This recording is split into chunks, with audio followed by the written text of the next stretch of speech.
Hey guys, it is Najaam Phrsia Lee, and in this video, I want to talk about Travis Scott. What happened at the concert?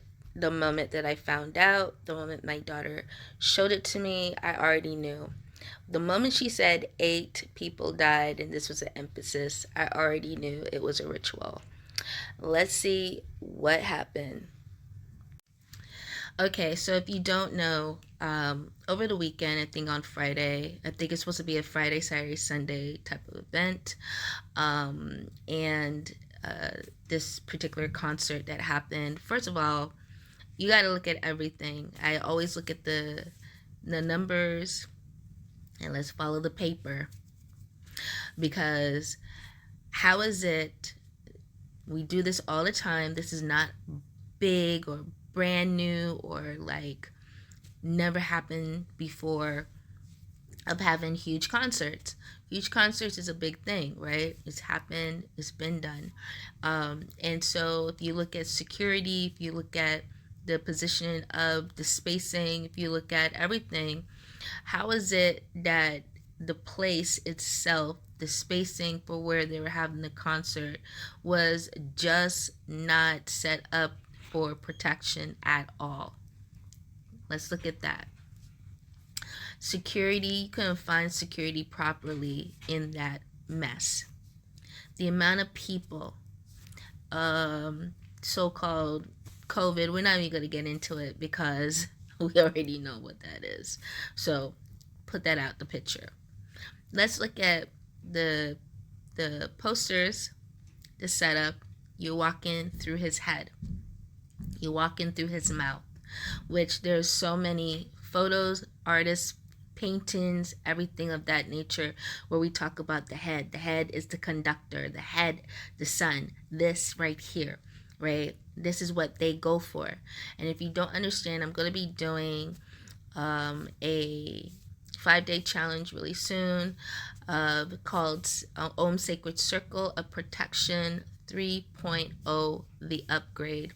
And I go deep, super deep, in breaking down why protection on this earth plane is so important, why you need it, why you have to do it, or else stuff like this will happen. This was a ritual, hands down. The moment that I saw the rings or the gates, okay, that's on the stage, through the setup of a mountain, which is actually like a pyramid. So look at the triangle with a circle, okay, entryway. All right, gotta look at, this is what we're looking at. The entryway, how many rings? It had about 8 rings, right? And then it had a beaming, this continuous beaming at the very center, right, which you can look at as an eye or an opening of something. This is all intentional. This is all set up, and they can always play out like they are so sorry and all this and all that. This is all intent. There's a lot of preparation and planning when it comes to huge concerts like this. This is not a concert that just like out of the blue fluke, let's just do it. No, this is planning, months, maybe even a year or two of planning and setting up, getting the right people, getting the right situation, getting the right alignment of every single thing that's needed for this ritual. 8 is the number that was needed. 8 flames that were boosting up into the air. Look at the colors that they were using. A lot of oranges, reds, purples, blues. These are significant colors. These are entrapment colors. These are colors that swirl within you. And so we're talking to the consciousness of who you are. It's not even no more about the human being. This is to the consciousness. This is to programming you. Okay, and you unbeknownst to you don't even realize you're being programmed, but you are. You have given yourself over. The moment you walked into the gate through the mouth of Travis, you have given yourself up and over into this entrapment. Okay, so you either going to play the game, you're either going to do exactly what said, or maybe you're not chosen for this. For this one, maybe the next one or the next concert, you may be chosen. There's contracts here you don't even know you signed. Let's continue.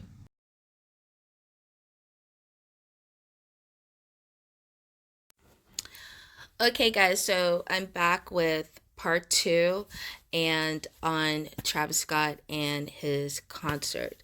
So let's get into it. Um, so the contract that was signed. So many of you, don't unbeknownst to you, didn't realize who went. You were pulled, you were called to attend this concert.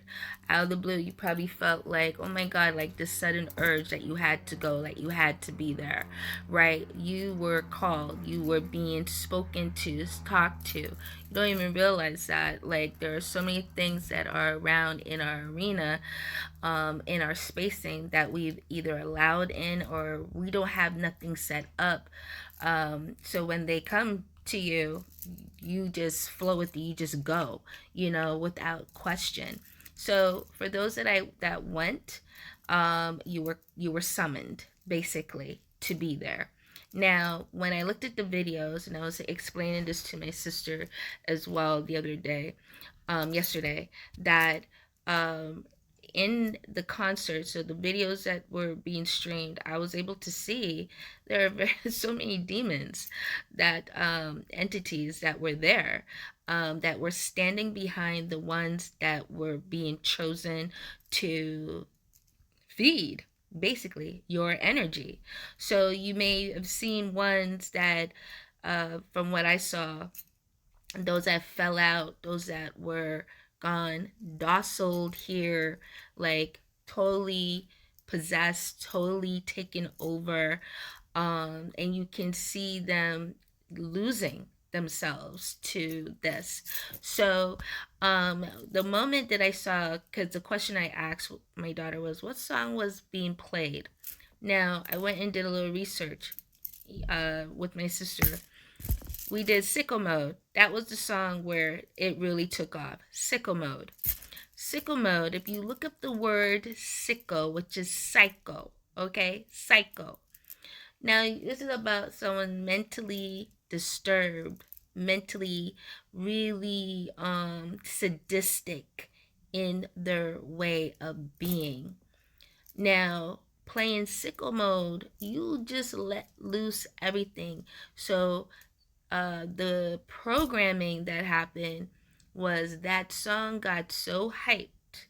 The energy in there was hyped. You gotta remember, these are people who probably haven't been out in a long time, coming from lockdown, coming into a new environment. A lot of people, it's a lot of high anxiety, a lot of heightened energy, restless energy.